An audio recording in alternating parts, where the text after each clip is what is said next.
What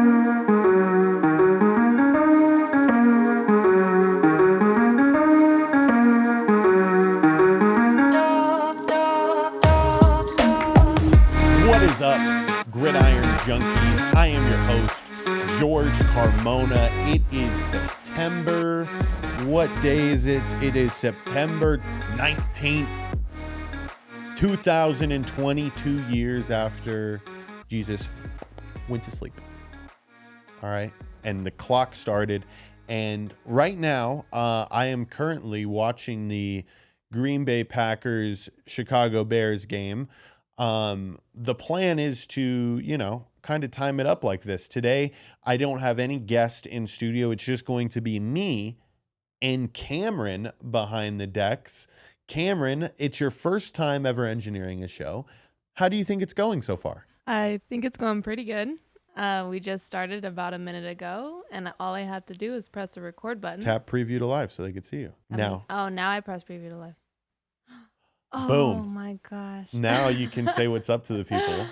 Okay, so after that just mix up, I think it's going pretty good. Yeah, I mean, that was one mix up I'm going to have. But yeah. No, I think other than that little mess up and you sending it back to me right now, you're doing amazing. You're doing amazing. This is almost a job that, is so simple a caveman could do it, right? Look at that. You got me back on. Look at you've never used this system and you're fucking back on. But anyways, week 2 in the NFL, week 3-ish, 4-ish of college football. Camryn and I put on a lot of college football bets on Saturday. My lock of the week was BYU plus 3.5, and fucking A, that game was over before it even started. I severely underestimated the Ducks.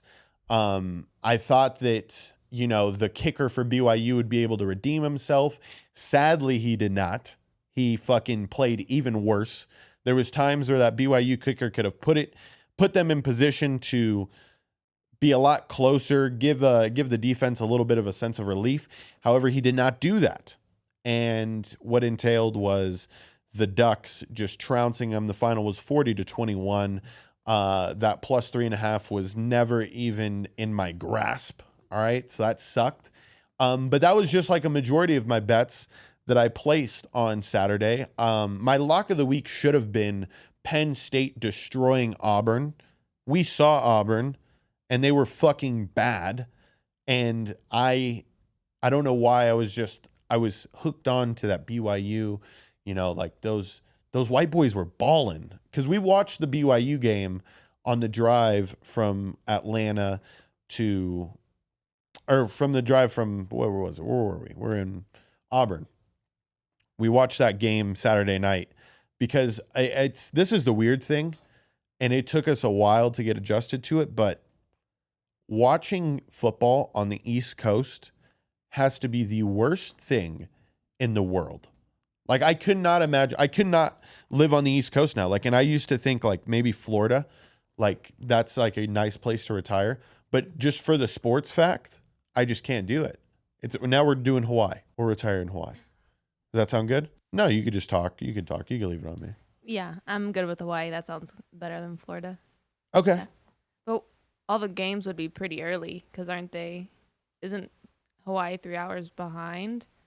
Yeah, but you're in Hawaii. And, like your afternoon games are the night games, and then you still have like an evening after. Like, I could get used to that. West Coast for sure is the best. Oh, yeah. Like right now, I mean, it's 7:30. This game's got maybe another 30 minutes left on it. And like, what more can you want? And then we'll go to dinner after this. I'll post the episode. And it'll be amazing. So college football was rough. We watched a shit ton of college football. We took some mushies, some mushroom pizzas. We took some, and we could not keep watching college football. Like, we watched so much college football before the mushies that once we took the mushies, I did not want to watch football. I wanted to watch anything but football. But like, like football is a little bit better on Mushies, wouldn't you say? Like it was a little more palatable. Yeah, makes it a little more entertaining for me, I would Because say. we were losing like a lot of money. Yeah, And I a lost lot of money both in my it. bets that I had. You're a sports better now. Do you want to encourage the women of the world to sports bet? How much fun is it? It's fun. It's fun. I enjoy it. It makes me way more interested in that game itself. But Okay. I don't win much. I didn't win yesterday yet. Because here's the thing. You went into sports betting with a guy who's never been that successful at sports betting. I mean, you were there for our biggest win. My biggest win, sports betting wise, ever. I had put a $550 parlay down on, I believe it was the Golden Knights to finish it. But was football going on at that time? I think it was a football mix. Possibly. I think it was. so, yeah. It was because it was right around Thanksgiving. Because I had to state that in front of your family. Your brother was like, "So how much did you bet?" And I was like, "Bro, I don't want you to unit shame me right now. Like, I cannot deal with how much I won." Listen, I won $1,800, and I had like a extra 200 in my account already. So like, I pulled out around $2,000 at the William Hill Sportsbook down at the D Las Vegas. But it was a hockey win. It was like a hockey parlay, biggest win I ever had, and I still hold on to that. I believe that was yesterday. And that's your problem. Like, you have to live with me thinking that my successes were yesterday, when in reality, that was almost a year ago. So I'm kind of a bad influence on you. I'm an underdog lover. Yeah. But you've taught me a lot about it, so Okay. I probably wouldn't know what I would be doing. I probably wouldn't be sports betting if I wasn't with you. Oh. Maybe. Yeah. The type of person I am. Yeah. I do like to win things. So. Okay, so let's cover all the games in the NFL this week. We are gonna just breeze on through college. Texas A&M took care of business. That was the last thing. Miami, you were close. You were so close. But I think Miami is a team to watch out for in the ACC. I would like Miami against Clemson. I'm not gonna lie. Moving on to the NFL. Pulling up the scoreboard. We're gonna go through it. The Jets versus the Browns. I, myself, in doing research before this game, we had taken a nap. We had taken an afternoon nap, which is crucial for us. Like, we need our naps. So we then just get filled in by the highlights and like the fastest 2 minutes of football. So I didn't know that Joe Flacco damn near threw a perfect game. He had no turnovers. I believe he had 4 touchdown passes. He had a 110 passer rating. And what is most impressive is that he's still doing it at such an old age. What's even scarier than Joe Flacco still doing it at that age is the fact that the fucking Browns did not play prevent defense with 1:30 left in that game. The touchdown before the onside kick was the most wide open touchdown I've seen in a while. Like, it was so wide open that the Browns players gave up as soon as Joe Flacco threw the ball. Like, I'm not even kidding. Like, they saw the ball release, they saw where the receiver was, and they were like, let me save myself the embarrassment. Like, I fucked up. Then they double fucked up because onside kick recovery, which I love. They put the ball, see, I don't have a football in here right now. They put the ball sideways on the tee, so it wasn't like vertical. It was horizontal. And he attacked the ball coming from left to right, but then used his right leg to kick it back left. So it like dicked with their mind a little bit. Perfect bounce, great recovery. The Jets get it done at the dog pound. And I'm proud. I'm proud to see that Joe Flacco is in a way trying to show up Tom Brady at this point with getting another ring, possibly in New York. That would elevate Joe Flacco to a Hall of Fame quarterback status without a doubt. And he didn't play bad today. No interceptions. So you got to love that for the dude. He did get strip sacked, but that is an offensive line issue. On to the next game. Your Lions beat the Commanders. You were a huge fan, Camryn, of a player named Amon-Ra. You said he's Egyptian? Oh no, his name sounds cool. It sounds like the he sounds like the Egyptian king from Night at the Museum, the one that has the tablet. Amon-Ra, the pretty sure golden that's his name. tablet. Yeah. Yes. I just thought it was a cool name. He fucking went off, Camryn. He had 2 rushes for 68 yards, which is already impressive. But then he had 9 catches for 116 yards and 2 tutters, 2 TDs, 2 jiggly TDs. The Lions defeat the Commanders 36-27. Boy, it's like one of those games where it's just they capitalized off the Commanders' turnovers. You had an interception from Carson Wentz, and they almost lost a fumble, but just lots of 4 and outs. Oh my gosh. On the TV on the left, sorry, I had to cut in like that. Justin Fields just drove for the end zone to kind of put it within 7. It's going to be a close one. All right, we're closely monitoring the Green Bay Packers Bears game. They called it a touchdown. Okay, so Justin Fields gets the Bears within 7. Let me see this touchdown here. Oh, there is no way he scored that touchdown. That's coming back. My Saints today. Let's cover the Saints. The Saints looked like how they did for the first 3 quarters of the Falcons all game long. They looked atrocious, man. Our team, like, we can generate some offense at points, but we're not capitalizing and finishing in the red zone. Mark Ingram's running the ball hard, but we really need Alvin Kamara, man. Him not being activated kills us. It flat out kills us. Chris Olave and Michael Thomas, like, I feel like our receiving core is just, they're primed for a breakout game, but our offense just hasn't found its identity. We're trying to pound the ball down people's throats, but then we expect insane results when we don't continue to do that, and we have to switch to the pass game later on. We are a spread team. I believe it's good to have the versatility of pounding the ball down people's throats, but we are too predictable at times. Yeah. Tom Brady and the Bucs aren't that good. I really like the fucking NFC South is a flip of a coin right now. The Falcons are dog shit. The Panthers are 0-2. The Buccaneers are not as good as people think. So in the Saints-Falcons game, there was an all-out Donnybrook that took place. It was between Marcus Lattimore and Tom Brady. They were exchanging words back and forth. And then, Mike Evans fucking takes the Mr. Hero approach and just goes in. And he had the guts afterwards to say this, and then I will make my comments after I play what he said about the fight, because I think what he did was himself a little too over-emotional. I mean, we're in New Orleans, it gets spicy sometimes.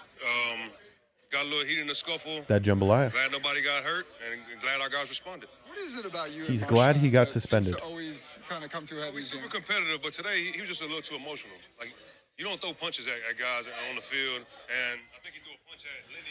You don't throw punches at guys, but you can sure as hell just fucking go and blindside them, right? Like, that's perfectly fine. He said he's going to defend his teammates and everything, but, like, my God, man, there's a fucking limit. Like, you're over-emotional.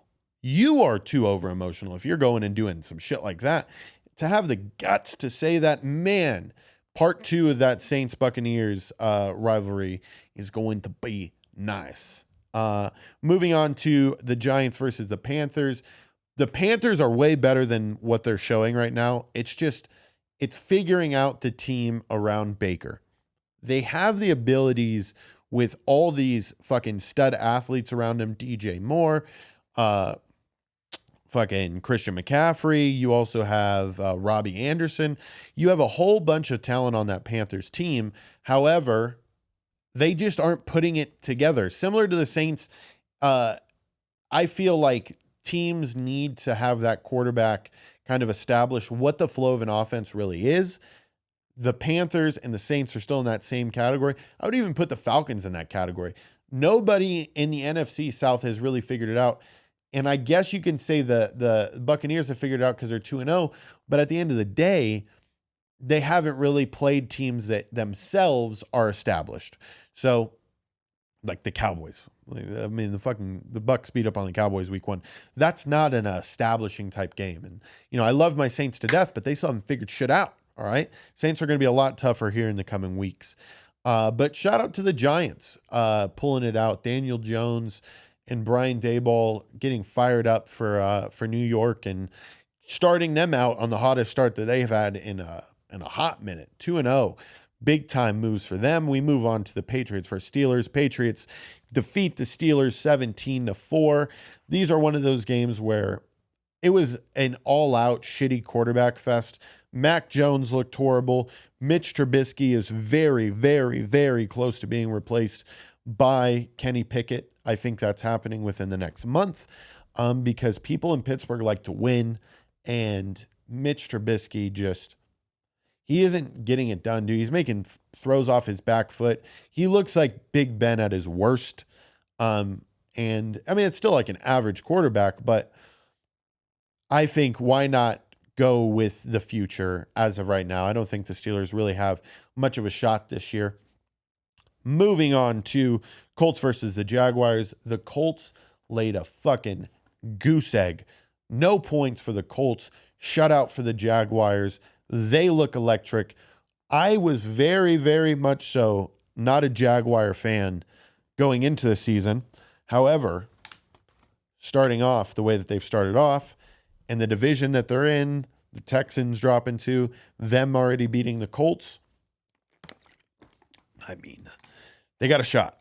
They got a shot. Trevor Lawrence isn't looking like the greatest, but they are playing as a unit, and they have a lot of electric players. Even though they traded DJ Chark, you still got players like Christian Kirk, who got traded from the Cardinals, that are producing like 6 catches for 78 yards for Christian Kirk and 2 touchdowns. That's huge. Marvin Jones Jr., huge.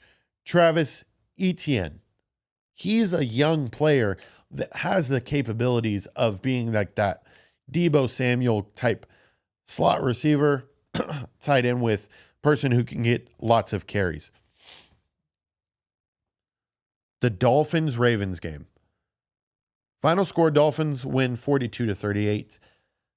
Tua, I was so close to drafting you in fantasy. I fucking misclicked the button. I picked Justin Fields. And after watching what Justin Fields just did, I am disheartened. He can't punch it in. The Bears are a fucking atrocious team, but those Dolphins look tough. New coach. The new look Dolphins with the way that they're running RPOs. Like, there was multiple times today where I was like, this is a fast offense, and they operate fast. Like, there's certain teams that I feel like the Panthers can also be like this too. When you have speed on the outside, get the ball to your skill players fast. And that's what the Dolphins are doing. They're allowing their skill players to catch short dink and dunk routes and make insane plays off of that. Lamar Jackson played out of his fucking mind, MVP type like game, and they still don't get it done. However, do not count the Ravens out. They are for sure the best team in the AFC East, or the AFC North. And be on the lookout for Lamar Jackson to be in the contention or the playoff or the MVP talks again if he continues to play like this. Moving on to the Falcons versus Rams. Final score on that one, Rams defeat the Falcons. Falcons fail to rise up. As you can see right here, I got the Falcons flag that we got from last week. Jalen Ramsey with a big-time interception at the end of the game. The Falcons were there. The Rams should have handled business a lot sooner in this game. However, this is just, they're coming off that Super Bowl hangover, right? They played a tough game against the Bills last week. And the Falcons aren't as bad as what they portray. They're a good 3-quarter team. They tried to put it together in the fourth quarter today. Came close. Falcons, you will rise up eventually. Moving on to Seahawks, Niners. Trey Lance out for the year. He broke his ankle. I didn't see the play. Yeah. He's my backup quarterback. So Trey now Lance? Yeah. Or Oh. he's this. Well, I don't know if I think I only drafted 2. I got to check. But he's one of my quarterbacks. That's a tough one. Darn. Because But I have who else do you have? I have Josh Allen. He did me good last week, so He did you good? He did me great. He fucked got you? me like He fucked you good? no, he got me a lot of points. Oh, okay. Okay. He got Well, me a lot of points. you said he did you good. He did me good. Like he did me good on fantasy. He did me Oh, great. okay. In your fantasy, he did you good. In my fantasy, he did me Did you great. fantasize about him? Yeah. Yeah, doing even better. I'm fantasizing about him now, tomorrow, getting me even more points Oh, wow. in fantasy. That's kind of hot. A fantasy about fantasy. Oh, wow. I like that. That was good. Jimmy G takes the Niners, leads them to victory. The Seahawks did not look too good at all. The fact that game was so close against the Broncos early on just goes to show that the Broncos aren't that good either. We're going to get to them in a second. Jimmy G. The 49er fans have a lot of fucking faith in you. You were signing autographs after the game. You feel like you're the superstar and the stud. Now's the time to really get Trey Lance traded, right? That's Jimmy G's mentality for the next 3 months is if I play my ass off and I finally prove myself, maybe they'll sign me to a contract that's longer than a year. They'll have faith in me. I took them to a fucking Super Bowl. You won't believe in Trey Lance. Ankle injuries happen. Injuries happen, right? People get replaced all the time. Trey Lance, you have something really good going for you. You had a team believe in you and a team start you. So leverage this shit and get the fuck out of San Francisco. Just my opinion. Jimmy G should be the quarterback for the 49ers for the next 5 years. Just the way I feel. Cowboys take on the Bengals today. The Cowboys defeat the Bengals 20-17. Joe Burrow and the Bengals did not look as electric as I would have liked them to look. The Cowboys with Cooper Rush leading them at quarterback. Cooper Rush did lead a field goal winning drive. You know what I mean? Remnants of Tony Romo-esque. Tony Romo had a lot of similar type drives in his career. But it's just good. It's good for the Cowboys to not go on an 0-2 slide in a division that it's going to be tough. The Philadelphia Eagles, pretty tough team. New York Giants, pretty tough team. So the Cowboys cannot drop games like this. The Bengals for sure cannot drop any more games like this. They are sliding fast. 0-2 start for the Bengals. Joe Burrow, 24 for 36, 199 yards with a touchdown. But ladies and gentlemen, he's just getting sacked like a motherfucker. His final QBR was a 48.6. He got sacked 6 times. They lost 34 yards. And whenever you're losing that many yards on just sacks, it's very tough to win games. So if the Bengals don't figure it out on the offensive line side, it could be a lot more of this in the future. They had a decent offensive line last year. Their defense, though, is what is going to be the deciding factor. That being said, Cowboys fans, you're behind me here. You're not too far off of being the third best team in your division. You're struggling right now. It's between you and the Commanders, who I think is third. But the Commanders have Carson Wentz. Crazy motherfucking Carson Wentz. So that's the only thing that's saving you. Broncos versus Texans. Broncos defeat the Texans 16-9. Same old Texans. Davis Mills cannot get the ball to anybody. Davis Mills actually had a very laughable attempt to completion ratio. 19 for 36. His QBR was a whopping 20.1. 146, I believe, or 168 is perfect score. So he played like dog shit. You could always tell how bad, he was targeting Brandon Cooks, targeted him 10 times for Cooks to only catch it 4 times. You're not going to win ball games like that. Brandon Cooks is one of your best receivers. You got to get him the fucking ball. The final game that I'm going to end off with here, I tried to get Kiki on. I wasn't sure if Kiki was at the game today. Kiki being my uncle, he is a lifelong Raiders fan. I've been to plenty of games with him. The Raiders drop a fucking winner. The Raiders had won that game 3-4 times over again, but Kyler Murray and the Cardinals just kept pecking. I know the Cardinals aren't woodpeckers, but they kept pecking away. And I watched the last 5 minutes of that game in detail. Boy, it's tough to win football games in this league. Doesn't matter how lucky you get. They didn't even get that lucky, the Raiders. They ended up losing 29-23. The unlucky part was not winning the coin toss in overtime. It's still a rule of mine that I'm just like perplexed. I don't understand why they don't go to college rules where both teams are for sure going to get possessions and they go back and forth in a head-to-head type style, as opposed to the Cardinals go down there and they score a touchdown. That game's over, and the Raiders would have never had a shot on offense. However, the Raiders do get a shot on offense. And the guy I've been bragging about for all year, Hunter Renfrow, fumbles the fucking ball, fumbles it. The Cardinals pick it up 68 yards to win the game, to score a touchdown to win the game. I feel bad for Raider fans because the Cardinals did not deserve to win that game. There was a lot of calls there late that I wish the Raiders would have dialed up a little bit more pressure. Their quarterback spies were not staying home. I don't think they played a spy. There was numerous times there on the goal line where Kyler Murray was running around like a motherfucker and nobody seemed to be shadowing him across the field. Everybody was in coverage. I think it was a huge defensive flaw. Even if they were spying him, if you aren't remotely close, like Kyler Murray walked into the end zone. It's not like he struggled. It's not like he had to punch through at the end.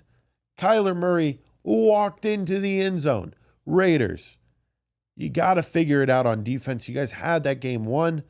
Kyler Murray throws a fucking laser for the 2-point conversion. That throw was one of the best throws I've seen in a while.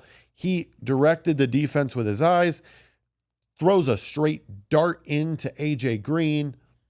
I'm proud because people said that Kyler Murray on Call of Duty Modern Warfare 2 type weekends where there's double XP, he's normally worse because he's also part of the FaZe clan. So they just came out with the beta this week for the new Modern Warfare 2 like Warzone map. So they thought like, oh, he isn't going to watch film. They're going to lose. However, he fucking still played Call of Duty and won. So good for Kyler. Good for him. My final thoughts on the Green Bay Packers-Bears game. This game has got 2 more minutes left in it. The Packers are probably going to win 27-10. Justin Fields and the Bears just don't know how to get it done. They don't know how to. He did cut his hair. Aaron Rodgers did cut his hair. I did not know that. But anyways, Justin Fields is like, he's still thinking with his feet first, and the offense just really has no sense of identity yet. I mean, he almost just threw another pick there. He's forcing it.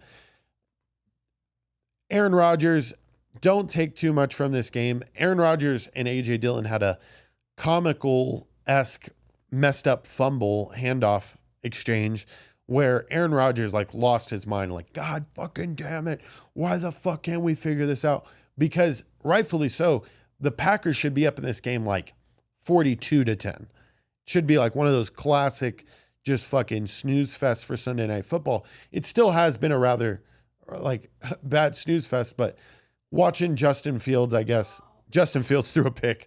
Justin Fields throws an interception to end it. I guess that's the way we should end this show. Fantasy recap. The Packers going crazy on the sideline. Justin Fields forcing everything. So I am predicted to beat Danny the Miracle Miner. He had come on the show earlier this week to say, George, I'm the Miracle. I'm sorry you're playing me this week. I'm the Miracle. You're going to lose. And it turns out I'm predicted to win still. I don't have any more people playing. I'm going to finish around 95.5 points. And the Miracle's predicted to finish with 87.9. But he's got two people. He's got Dallas Goedert and Devontae Smith tomorrow. So fingers crossed that those people suck. Gridiron Junkies, it's been a pleasure doing this Sunday football recap. Stay tuned for people joining me on these Sunday recaps. We're going to be doing a live stream on either on Monday Night Football or Sunday Night Football coming up here soon. Sorry for my throat sounding all scratchy today. Camryn gave me nose spray. Camryn, shout out all your social medias before you get out of here. Okay. Instagram, Camryn Lee 97. Twitter at Cammy_Lee. Facebook, first and last name. What other socials do I have? TikTok? Cammy Lee. I think it's at Cammy Lee 1997. Nice. Yeah. Okay. So Yeah. Camryn, what I want you to do is I want you to find the Gridiron Junkies logo on like that left side of the screen. I want you to tap it to put it into the preview. And then I want you to send it to the live. The show's over, ladies and gentlemen. Thank you.